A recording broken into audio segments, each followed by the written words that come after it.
आपके इलाके में आज भी सड़क नहीं है, खौड़ा और दरदही, और जहाँ का लीडर आपने चुना वो गुल की बात करता है। बदनसीबी है भाई मेरे पहाड़ी इलाके की। उसको करना चाहिए था दरदही खावड़, जहाँ बहन बेटी को कंधे पे उठा के लाते, आगे खच्चर पीछे डॉक्टर, आगे खच्चर पीछे डीसी। ये है हमारा हाल और हमें लूट रहे हैं दो हाथों से। लिहाजा आपकी चैनल की वजह मेरा डीसी नहीं बोलता, मेरा मिनिस्टर जो गुलाम है 40-40 अरब कमाए उन्होंने नहीं बोला। आपके फार्मर आपने बात की मिनिस्टर्स की, उसमें विकार सुलवानी भी आते हैं जिनके पास पीडीडी का महकमा था। जी सर, वो एमओएस था। चीफ मिनिस्टर जिस पार्टी का था उस वक्त, गुलाम नबी आज़ाद, उसने कहा पोल और लोहा महंगा हो गया, हमने बोलती बंद हो गई। जब चीफ मिनिस्टर कहेगा पोल महंगे हो गए तो एमओएस कहाँ से लाएगा और चीफ इंजीनियर जम्मू कहाँ से लाएगा? बहुत अच्छी बात कही आपने, वो एमओएस था। चीफ मिनिस्टर तोप होती है। जब वो उस वक्त जवानी में कर नहीं सका, हमको जवानी का शबाब नहीं मिला, तो बुढ़ापे का शबाब तो नहीं मिल सकता। लेकिन लोग तो कहते हैं जो 2.5 साल में गुलाम नबी आज़ाद ने किया वो किसी और ने किया ही नहीं आज तक। वो कांग्रेस ने किया, वो गलत कहते हैं। वो लोग, चंद लोग उसके साथ मिले हैं। वो इस वक्त जो है डीडीसी का चिट्ठी यहाँ 2 नवंबर को छोड़ी गई। आज मुझे कॉपी मिली, रामबन डीसी को ईमेल भी किया, जबकि लोगों के 2 लाख लोग मेरे इंतज़ार कर रहे हैं वहाँ कि सड़क कब बनेगी, ये कटे हुए रास्ते कब बनेंगे, ये बच्चों का पुल कब बनेगा। जब पुल तब बनेगा जब हमारी कंपनियाँ भाग जाएंगी। इसलिए आपका इलेक्शन से पहले कहा जाता था कि डीडीसी इलेक्शन जब होंगे, जो डीडीसी काउंसलर चुने जाएंगे, जीत करके आएंगे, उनकी डीसी की पावर होगी। क्या वो पावर्स आपको कहीं दिखती हैं या महसूस होती हैं? ये तो ज़बानी ऐलान था सर, ये धोखा था। और हमारे डीडीसी चेयरपर्सन का भी अहम रोल था, लेकिन वो मिल गए एडमिनिस्ट्रेशन के साथ। क्योंकि जब एक कोरम होता है, हेड ऑफ द फैमिली, जब अच्छा हो बाप, अच्छी हो माँ, दरस अच्छा मिलता है। लेकिन जो हमने चेयरमैन पावर में दिए, वो कभी डिविजनल कमिश्नर, कभी चीफ सेक्रेटरी को, कभी प्रिंसिपल सेक्रेटरी को, अपना की ज़रूरत है। लेकिन डेंग साहब, आपको अल्लाह ने नवाजा है, आपके चैनल को सारी दुनिया देखती है और आपको मुबारक देती है। आप एक सच्चे मीडिया पर्सन हो। लेकिन सवाल है कि गवर्नमेंट झूठ बोलती है, झूठ पे झूठ बोलती है। इन्होंने धोखा दिया हमको भी और हमें गालियां पड़ती है जब कोई चीज़। आखिर में क्या एक मैसेज रहेगा आपका, क्या डिमांड्स रहेंगी? बस मेरा मैसेज ये रहेगा, ये बड़े बड़े कोठी वालों को और ये डिविजनल कमिश्नर को, एफसी रेवेन्यू को, डीसी जम्मू को, डीसी रामबन को, लोगों के लिए अगर हो तो लोगों को काम करो, लोगों की बात सुनो और एडमिनिस्ट्रेशन तक पहुंचाओ, खुश करो दिल लोगों का। कागज़ अपने फाइल से आगे बढ़ाओ, फिर होता है कुछ या ना होता है वो तुम्हारा कसूर नहीं है, वो अमित शाह और मोदी जी का कसूर है। जैसे वो कहेंगे वैसे ही करेंगे। न्यूज़ सैर इंडिया और मैं हूँ अरफाज अहमद डैंग। अभी हम पनामा चौक में हैं, डिबकॉम ऑफिस के बिल्कुल बाहर। यहाँ से गुजर रहे थे, हमारी नज़र पड़ी डीडीसी काउंसलर है रामसू ए से, डिस्ट्रिक्ट रामबन से। क्या कुछ इशू लेकर के ये डिबकॉम ऑफिस में आए हैं, इनसे बातचीत करते हैं। सर, स्वागत है आपका न्यूज़ सैर इंडिया में। सबसे पहले तो मैं आपकी चैनल का खैर मकदम और खुशामद कहता हूं, डेंग साहब, न्यूज़ सैर इंडिया। जनाब, आपकी चैनल की वसादत से मैं अपने कॉन्स्टिट्यूंसी रामसू ए के लोगों को एक बात से गोशगुजार करना चाहूँगा। जो लगातार हमने 4 वे के अंदर जो काम चल रहा है, चाहे नागर सिंह कंपनी हो या कोई भी कंपनी हो, इसके रिलेटेड हमने डिस्ट्रिक्ट डेवलपमेंट कमिश्नर साहब का मसरतुल इस्लाम साहब को बार बार सपाट कराया। बार बार हमने administration, SDM Ramsu, SDM Banihal, इन्हें तमाम डिस्ट्रिक्ट अफसरों को यहाँ तक कहा, आज तक कोई सुनवाई नहीं हुई। रामसू सब डिवीज़न से लेकर बानिहाल, रतनबाग, शाहबनबाज तक दोनों डीडीसी कॉन्स्टिट्यूंसी की बात करूंगा। डेंग साहब, रास्ते तमाम कट गए। पुलों के लिए बात की थी, ऑनरेबल लेफ्टिनेंट गवर्नर के 2 मशीर आए, बानिहाल, रामसू तक हमने उनका चश्मदीद मौका कराया। रास्ते कट गए मतलब नेशनल हाईवे में? नेशनल हाईवे से रास्ता, सड़क बनाने से तमाम रास्ते आने जाने वाले कट गए, जो गाँव की ओर गाँव के होते थे वो कट गए।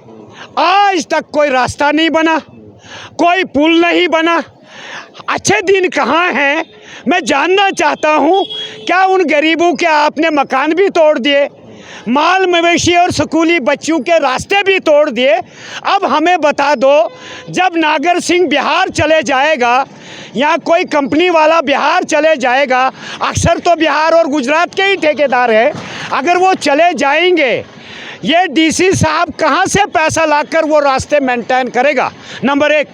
नंबर दो, मेरा बड़ा भाई बानिहाल कॉन्स्टिट्यूंसी के डीडीसी इम्तियाज़ अहमद खांडे साहब कोर्ट में गए, कोर्ट से लेटर निकला डीसी साहब को, एसडीएम साहब को कि भैया रास्ते बनाओ। हम मज़दूर गरीब लोग, मेरी कॉन्स्टिट्यूंसी गरीबों की है, हमें हिम्मत नहीं है। हम आजकल करते करते डिविजनल कमिश्नर जम्मू एक तोप है जो पूरी जम्मू डिवीज़न को सुपरविज़न करता है। यहाँ 2 नवंबर मेरी चिट्ठी आई कि रामसू का सब डिवीज़न, बच्चियाँ 2 बार बनिहाल में एक हादसे का बच्ची शिकार हुई, एक नाशनामा हुई, क्योंकि इस तरह से रास्ता ऊपर से स्लाइड से आकर क्रॉसिंग करते हैं। 2 बच्चियाँ, 3 लोग अभी तक उस नेशनल हाईवे में मौत के घाट उतर गए कि आज तक कोई सुनवाई नहीं हुई। मैं आपकी वसादत से डिविजनल कमिश्नर जम्मू और डीसी रामबन जो अभी आए हैं नए, फौरी तौर पर मामना है, मकरोला है, गांगरू है, रामसू है, शाहबनबास है, या हमारा रामसू सब डिवीज़न से लेकर सईदपुरा है, सईदपुरा बी है, चमलवास है, तो ये मामना है, ये तमाम एसटी के लोग रहते हैं, भैंस वाले और माल मवेशी वाले, लेकिन सरकार को आज तक टच से मस नहीं हुआ। हम जानना चाहते हैं आप क्या चाहते हो? मकान सारे रामसू के नीचे आ गए, 14 मकान आ गए, 2014 से फाइल बन रही है, वो टैटू में रह रहे हैं। सर कुछ तो इंसाफ करो। अगर हम काम नहीं करने देते, वहाँ रोड पर आते, लगाओ जी एफआईआर लगाना बहुत आसान है, पुलिस को खड़ा करना आसान है, लेकिन मुआवजा देना, रास्ता देना गवारा नहीं करती है सरकार। अरे भाई क्या चाहते हो मुझे बताओ, आप जवाब दो। रास्ता बनाओगे नहीं बनाओगे, या आपका सिस्टम यही है कि मारते जाओ लोगों को? मैं डेंग साहब आपकी चैनल की वसादत से आज किससे मुलाकात हुई? आज जो है अभी 1 महीने से डिविजनल कमिश्नर जम्मू नहीं है, उनके प्लानिंग वालों के पास बैठा था मैं। फिर आपसी रेन्यू से मैं बात करना चाहता था, मैंने खेत बट के बारे में बात करनी थी एफसी रेन्यू को। यह 1905 में जम्मू कश्मीर में सेटलमेंट हुआ है, और सेटलमेंट में बहुत बड़ा इंसाफ किया उस दौर के लोगों ने और एडमिनिस्ट्रेशन ने। 4 भाई 4 तहसीलों में, 4 भाई 4 डिस्ट्रिक्टों में, 4 भाई 4 ब्लॉकों में, जबकि मैंने मसरतुल इस्लाम साहब को 2-3 बार वो फाइल बनी है 2017 से, और इसके एडवाइज़र फारूक अहमद खान साहब को दी, मैंने नसीर अहमद खान साहब को दी, मैंने एफसी रेन्यू को दी, साहब का एफसी रेन्यू को दी, और कुछ 6-7 मेमोरेंडम मैंने दिए। वो 19-19 पेज के हैं डेंग साहब, 19-19 पेज के, नायब तहसीलदार से लेकर पटवारी से लेकर, कि वाकई ये जो है चेक पोगल है, धनमस्ता है, बहरदार है और नील है। इसके लिए मेरी जंग लड़ी है 2017 से। माने दूसरी सरकारों ने नहीं किया, आप तो करो। आपने तो वादा किया है जम्मू कश्मीर के लोगों के साथ, हम अच्छे दिन लाएंगे। यही अच्छे दिन है। बशीर अहमद नायक पोगल प्रस्थान की तहसील, इसका भाई अब्दुल रशीद बानहाल की तहसील के साथ, मोहम्मद यूसुफ रामसू के साथ, और सीनाबत्ती नयाबत, ये तो नाइंसाफ़ी है। 4-4 गाड़ियाँ बदल कर आपको नज़दीकी ब्लॉक, नज़दीकी तहसील, नज़दीकी डिस्ट्रिक्ट सोचना होगा अगर अच्छे दिन देना चाहते हो, वरना ये बात मत कहिए मैं मजबूर हूँ। आपने इलेक्शन कराया, कोई गाड़ी नहीं, आपने इलेक्शन कराया, कोई सैलरी बढ़ी नहीं, आपने इलेक्शन कराया, कोई टाइम पर तनख्वाह नहीं, मेरे वार्ड मेंबर को नहीं, मेरे पैच को नहीं, मेरे सरपंच को नहीं, मेरे बीडीसी को नहीं, मेरे डीडीसी को नहीं, क्योंकि ये जो हमारे डीडीसी है ना, ये 14 वाली लहर में आ गए। जैसे 14 में हिंदुस्तान में लहर चली, मोदी लहर, इसी तरह ये लोग, मेरे साथी, मेरे सरपंच, मेरे डीडीसी बने, वो शर्माते हैं। अरे हमको तो बहन बेटा गाली देते हैं, जब जिसकी बची गई रोड पे शहीद हुई वो क्या छोड़ेगी हमको, वो गालियाँ देती है 10 लाख। लिहाजा गालियों से बेहतर अमन से चाहते हैं हम, रास्ता बनवा दो, पुल बनवा दो, डीसी का सपोर्ट कराओ, जैसे मसरतुल इस्लाम और एडी अरबन सिंह जी है, Ramban additional deputy commissioner, ADDC हैं, तमाम आए, लेकिन कोई गौर अभी तक नहीं हुआ। मैं चाहता हूँ सरकार तो बात बंद कर दे, वरना लोगों का काम करे। रहा सवाल, मैं इधर आज आपकी चैनल की वसादत से 2-3 पॉइंट से मैं एडमिनिस्ट्रेशन को गुज़ार करना चाहूँगा। बिजली बनती है जम्मू कश्मीर में, हमारे साबका मिनिस्टरों को मुंह पे पट्टी लगी है, उनको अगर कुछ कहेंगे, चाहे उस निशाने पे उमर साहब है, फारूक साहब है, महबूबा है, गुलाम नबी आज़ाद है, बी टीम बीजेपी, उनको इतना नहीं कहने आता है 20 लाख बेरोज़गार हैं, क्यों नहीं कहते? डिग्रियां ले लेकर पकोड़े तलेंगे, खाएगा कौन?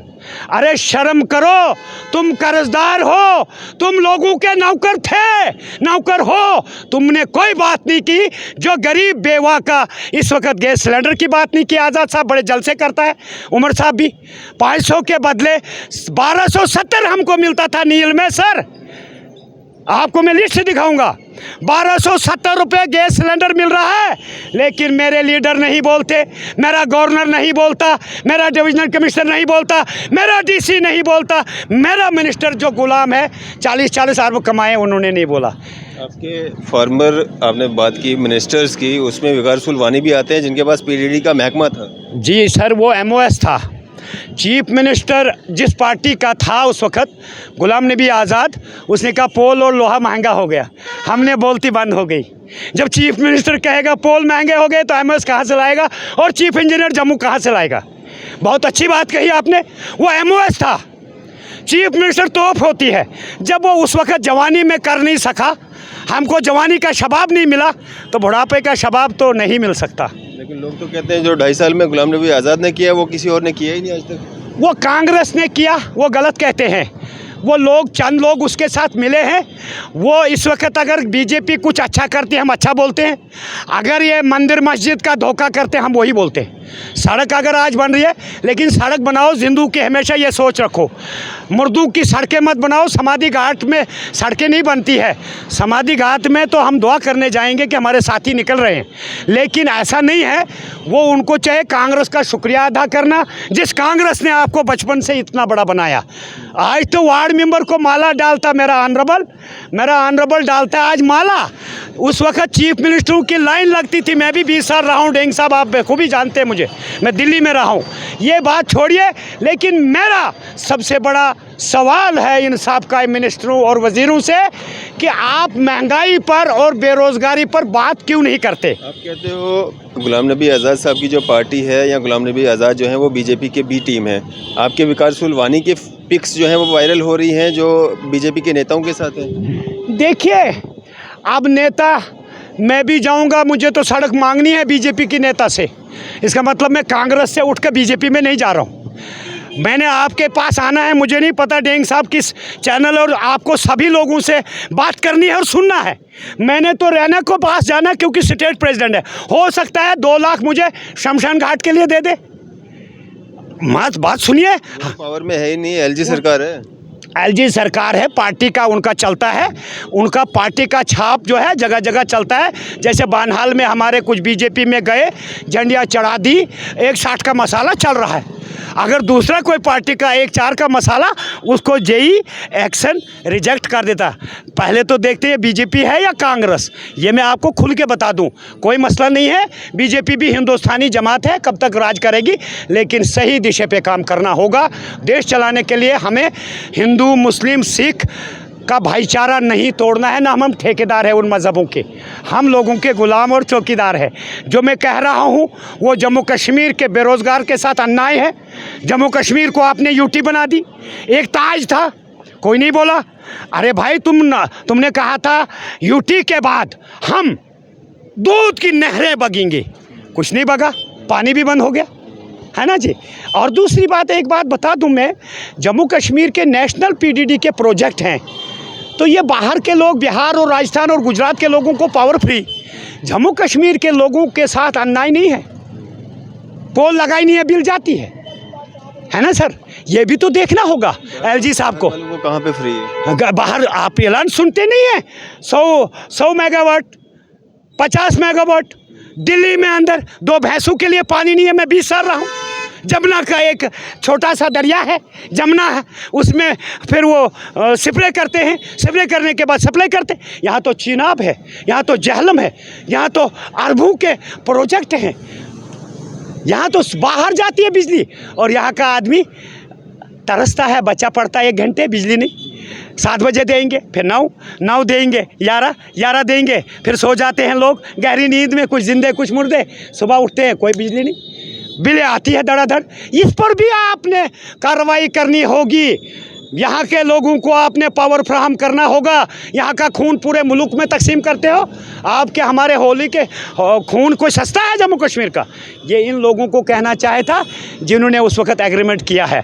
दूसरा सवाल मेरा है कि इन अफसरों को मैं कहना चाहूँगा, जब एक डीडीसी को नहीं मिलेगा कोई स्टेट लेवल का ऑफिसर, आम गरीब लोगों को, एसटी लोगों को, जहाँ से इस वक्त प्रॉब्लम है, पानी की प्रॉब्लम है, ज़मीनों की प्रॉब्लम है, डीकॉम के पास आना है, तहसीलदार के पास आना है, डीसी के पास आना है, एसडीएम के पास आना है, सब डिवीज़न में जाना है, तो कम से कम आप कहा 15 दिन के बाद कागज़ उठेगा और 15 दिन के बाद रिपोर्ट करेंगे। लेकिन मेरा जो है डीडीसी का चिट्ठी यहाँ 2 नवंबर को छोड़ी गई। आज मुझे कॉपी मिली, रामबन डीसी को ईमेल भी किया, जबकि लोगों के 2 लाख लोग मेरे इंतज़ार कर रहे हैं वहाँ कि सड़क कब बनेगी, ये कटे हुए रास्ते कब बनेंगे, ये बच्चों का पुल कब बनेगा। जब पुल तब बनेगा जब हमारी कंपनियाँ भाग जाएंगी। इसलिए आपका इलेक्शन से पहले कहा जाता था कि डीडीसी इलेक्शन जब होंगे, जो डीडीसी काउंसलर चुने जाएंगे, जीत करके आएंगे, उनकी डीसी की पावर होगी। क्या वो पावर्स आपको कहीं दिखती हैं या महसूस होती हैं? ये तो ज़बानी ऐलान था सर, ये धोखा था। और हमारे डीडीसी चेयरपर्सन का भी अहम रोल था, लेकिन वो मिल गए एडमिनिस्ट्रेशन के साथ। क्योंकि जब एक कोरम होता है, हेड ऑफ द फैमिली, जब अच्छा हो बाप, अच्छी हो माँ, दरस अच्छा मिलता है। लेकिन जो हमने चेयरमैन पावर में दिए, वो कभी डिविजनल कमिश्नर, कभी चीफ सेक्रेटरी को, कभी प्रिंसिपल सेक्रेटरी को अपना काम निकाला। और सरकार ने भी हमारे साथ नाइंसाफ़ी की। जो सैलरी की बात है, इन्होंने खुल का कहा हर डीडीसी चोरी करो, खुल के कहा। अब मैं गुनाहगार हूँ। सैलरी तो 15,000 है, सरपंच को 2,000 है। वो तो फिर मकान देगा लोगों को, 20-20 हज़ार तो खाएगा। जैसे हमारा एक सरपंच है शौकत डिंग का जीजा, उसने अच्छा किया, 300 मकानों को 20-20 हज़ार, 30-30 हज़ार खाया और रगोड़ा में 60 लाख की कोठी बना ली। क्योंकि उसका जीजा जो एमएलए इलेक्शन लड़ता है, उसको बचाने के लिए मामा भी वही। तो इसलिए सरकार नहीं सुनती है, सरकार ना एक्शन करती है ना सरकार। अगर 40FC 12,000 दिया सरकार ने, मुझे शर्म से कहना पड़ता है डिस्ट्रिक्ट एडमिनिस्ट्रेशन, स्टेट एडमिनिस्ट्रेशन को, ये 12,000 में जोक मत करो अपनी माँ बहन बेटी को। 12,000 में कुछ नहीं बनता। शौचालय पुशाले भूल जाओ, ये बात भूल जाओ जम्मू कश्मीर में भी और हिंदुस्तान में। अगर देना है शौचालय गरीब को, बेवा को, बेसहारा को, APL को, BPL को, तो कम से कम 1 लाख 1.5 लाख दो ना। 400 रुपये तो बोरी की मजदूरी होती है आज।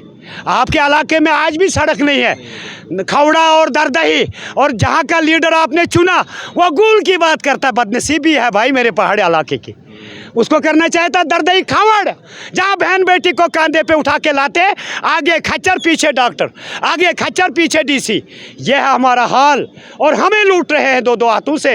लिहाजा आपकी चैनल की वसादत से। आपने शौकत डिंग की बात की बीच में, उनका भी एक वीडियो वायरल होता है जिसमें वो कहते हैं कि वकार रसूल वानी की ऐसी मेरे पास क्लिप्स पड़ी हुई हैं जिससे वो बेनकाब हो सकते हैं। जो उन्होंने और साफ तौर पे उन्होंने कहा है कि वकार रसूल वानी ने जो है शौकत डिंग से कहा था कि मेरे को जो है बीजेपी के नेताओं से मिलवाओ, मेरे को जो है ED की या बाकी सारी एजेंसीज की रेडों से बचाओ।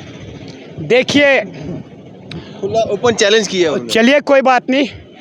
पहले तो उसे अपने गरेबान पे जाके देखना चाहिए। नहीं, ऐसा कुछ है विकार रसूलवानी के? मुझे नहीं पता, वो मुझसे बेहतर तो शौकत डेंग जिसने कहा उससे पूछा जाना चाहिए। मैं यही कहूँगा, जो मेरे टर्नओवर में जो मेरी पंचायत थी उसका मामा था, 42 लाख चोरी हुई SBM बाथरूमों की, कोई गौर नहीं हुआ। कमिश्नर सेक्रेटरी को बोला, बैक टू विलेज में 9 लाख का सोलर प्लांट आया, घर में ले गया, उसने डिफाइन किया उसको। ठीक, मैं उसमें नहीं जाऊंगा, इतना नेशनल लीडर नहीं हूँ। शौकत डेंग नेशनल लीडर है क्योंकि उसको तनख्वाहें मिलती है, उसे करना चाहिए। उसको अगर विकार रसूल के पास कुछ ऐसे सबूत है उसके, तो उसको कहना चाहिए, मीडिया में आना चाहिए। वो क्यों डरता है? नहीं, वो आए ना, उनकी वीडियो क्लिप कोई बात नहीं, उसे फिर साबित करना होगा।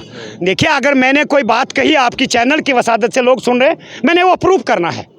मैंने डिस्ट्रिक्ट एडमिनिस्ट्रेशन और जो हमारी अमित कौर है कमिश्नर सेक्रेटरी RDD, मैंने उनको लिखत में दिया कि मेरी पंचायत की कुर्सियां गबन हो रही है, वो लोगों की हैं, सोलर प्लांट गबन हो रहा है, आप क्यों नहीं एक्शन करते हो? और दूसरा 42 लाख मेरी अपनी होम पंचायत में SBM बाथरूम का घपला हुआ है, उसको इंक्वायरी कमेटी बैठाओ, लेकिन कुछ होता नहीं है। हमको मरकज़ी और रियासती सरकार ने धोखा दिया, DDC इलेक्शन कराया, वरना पावर के बारे में इन्होंने बताया था। एक SPO दिया, एक SPO से छोड़ो, हमें कुछ नहीं है, कोई नहीं मारेगा। हम आपका वाला SPO कहाँ है? नहीं, अब मैं आया रात को, उसको कुछ तबीयत ख़राब थी, मैंने कहा आप चलिए, आपके पास? मेरे पास है एक SPO। मैंने कहा आप मत आइए, आप बैठिए वहीं पे, मैं आ जाऊंगा। मैंने DCOM को मिलना था, FC रेन्यू को मिलना था, और इसको MD को, बिजली के MD को मिलना था, क्योंकि लोगों को बिजली की ज़रूरत है, पानी की ज़रूरत है, रोड की ज़रूरत है। लेकिन डेंग साहब, आपको अल्लाह ने नवाजा है, आपके चैनल को सारी दुनिया देखती है और आपको मुबारक देती है। आप एक सच्चे मीडिया पर्सन हो, लेकिन सवाल है कि गवर्नमेंट झूठ बोलती है, झूठ पे झूठ बोलती है। इन्होंने धोखा दिया हमको भी, और हमें गालियां पड़ती है जब कोई चीज़। आखिर में क्या एक मैसेज रहेगा आपका, क्या डिमांड्स रहेंगी? बस मेरा मैसेज ये रहेगा, ये बड़े बड़े कोठी वालों को और ये डिविजनल कमिश्नर को, FC रेन्यू को, DC जम्मू को, DC रामबन को, लोगों के लिए अगर हो तो लोगों उसको काम करो, लोगों की बात सुनो और एडमिनिस्ट्रेशन तक पहुंचाओ, खुश करो दिल लोगों का। कागज़ अपने फाइल से आगे बढ़ाओ, फिर होता है कुछ या ना होता है वो तुम्हारा कसूर नहीं है, वो अमित शाह और मोदी जी का कसूर है। जैसे वो कहेंगे वैसे ही करेंगे ये। अगर मेरा कागज़ निकलता 29 दिन में, तो गरीब का कागज़ तो 4 महीने में निकलेगा ही निकलेगा, अगर DDC का। लिहाजा बिजली की जहाँ तक बात है, हमारे गाँव में पोल लगाओ, तार लगाओ और फिर मीटर लगाओ, हमें से पैसा ले लो 100 रुपया, 100 रुपया हम देंगे, क्योंकि ये राजाओं की स्टेट हमको गिफ्ट है। ये किसी मोदी की और अमित शाह की स्टेट न थी तो न है, ये गिफ्ट है हमें। वो बोझ बर्दाश्त के बदले हमने बोझ बर्दारी किया। मेरे दादे ने बोझ लाया था हरि सिंह महाराजा गुलाब सिंह का, तो वो हमको मिला था। ये आज नीला डोज़र पीला डोज़र चलाने के बाद ये अमन शांति का गहवारा है, और हम चाहते हैं इस रियासत को खुशहाली मिलनी चाहिए थी, लेकिन वो आपने झूठ बोल दिया। हम बहुत कुछ करेंगे, हाँ निकालते हो, मुबारक है आपको, चाहे वो स्वीपर है, चाहे वो एजुकेशन है, चाहे वो ब्लॉक के लोग हैं, चाहे वो PHE के हैं, चाहे वो R&B के हैं, आप निकालते हो, लगाते नहीं हो। लगाने का काम करो। इन 2 सालों में मैं कहूँगा वाकई कुछ चेंजिंग आई।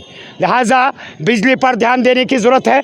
जो नेशनल हाईवे पे नुकसान होता है आया दिन आया रोज़, और उनको रास्ता बनाने की ज़रूरत है। मेरी कॉन्स्टिट्यूंसी के लोगों को बानहाल तक हमें रास्ता बना दो, पुल बना दो। हम नहीं कहते हैं सीमेंट की बोरी दो या और कुछ दो, हमें रास्ता बना दो जैसे काटा है।